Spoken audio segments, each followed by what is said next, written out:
laid out my marks where the guard is going to be and where the pommel is going to be. Then I'm going to take scratch paper and tape it to it, flip it over, trace it out, and then cut out my shapes to transfer to the wood so I can.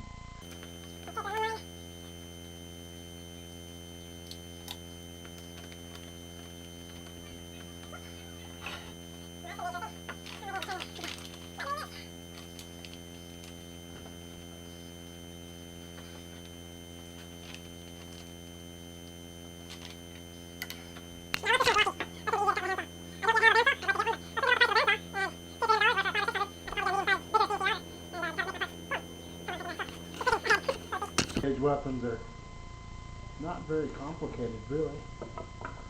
So there we have the two pieces that are get traced on the wood.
So here's the finished wooden patterns. Well, not finished. I should probably paint them or varnish them or something, just to keep them from warping. But they fit in the respective places, and they're designed now that my patterns will fit my computer program for cutting these out, because this is just the AR400. And one could argue, why not cut these out of steel too? But I mean, if we're gonna have everything on there, why make those parts out of steel? Why not make them out of brass, make it pop a little more? I think that's, I mean, even aluminum, even though it wouldn't be very traditional. Honestly, it's not exactly traditional to have a steel Khopesh either, but I don't know about that. I should probably research that.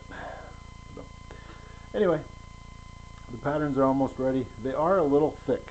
Here, I'll go get my micarta. I bought we got a new freezer. Please don't mind the mess. So here's the micarta I got, black and red, and it's thinner than my guard pieces. I'm debating whether or not to leave these thick. The thing is, I can always thin them down later. But what I'm concerned about is when I actually cast these, because it is so cold, I don't want to make them too thin to where the brass won't run in, where it just cools off in the gate and doesn't flow. And also, if there is something weird, like a gas pocket in the mold. Because adjusting the moisture level to frozen casting sand is not exactly the easiest. I've got to try to get it to 70 degrees if I can. And if it's, I've known this from experience, if it's 65 degrees and it's a 1/4 inch aluminum casting, it's not going to work. The brass is a little hotter when it goes in, but I'm maybe thinking about leaving them thick just to accommodate for shrink and everything else. I'm not so worried about the outside perimeter because this does have to be deburred and ground down probably an 1/8 inch on each side, you know, around the whole blank, just to get rid of any dross that's there. Or it was cut on a water table, so I'm not too concerned about the temper being gone, but you know, so that shrink should be accounted for. Most of the shrink should be depth wise. And if I get a goofy inclusion or a bubble in it, then I can grind it out. But also, I'd kind of like to adjust the thickness to balance the sword, so I think I might just leave them full thickness. Yeah, that's what we'll do. As you can see, this doesn't fit in the tote. No way, no how. And seeing as how it's abrasion resistant steel, I really don't want to have to buff all that oxide off. It'll take forever. So I went and made a purchase yesterday. I think it's gonna, see, I also have trouble fitting some of the weirder hungamungas in this bath too. So I upgraded the tank. I'll just have to do something to get it in the basement. I'll go show you what that tank is now. It should most definitely fit in that, one way or the other. My hope is it'll fit in the bottom. I don't really want 275 gallons of vinegar. I'm thinking if I can fill that about 5 inches deep, 6 inches deep on the bottom, it should hold just about everything I've got. So I'm probably going to cut it right at the middle point here so I can get it in my door. And then what I'd like to do is do some things where I can maybe make some splits in the top so I can slide it down back over it and then have a kind of a seal. Because vinegar reeks, we all know that, and it doesn't work so well when it's cold like any other acid. So it's the best results happen in my basement this time of year. Someday I'll have a big heated shop with an outside furnace and I won't have to worry about it. But for now, this will have to do.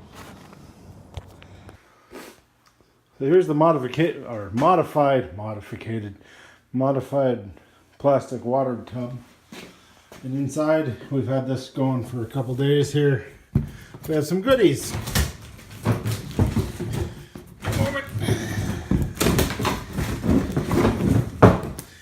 I still have the corners taped down.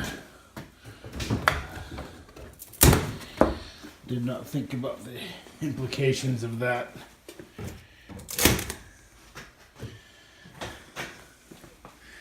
Yeah, so inside the tank, it's gonna stink, of course, how it does. But we have various metal things, including a Khopesh and part of an old cast iron gas pump. I'm gonna real quick run these right upstairs out the door and spray them down.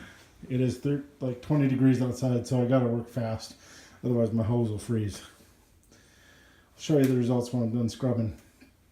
Fresh out of the vinegar bath after a good scrub down and a rinse and a dry, there's the Khopesh, ready to have the edge, the profile ground, and then from the profile we'll line everything up, grind the edge on it.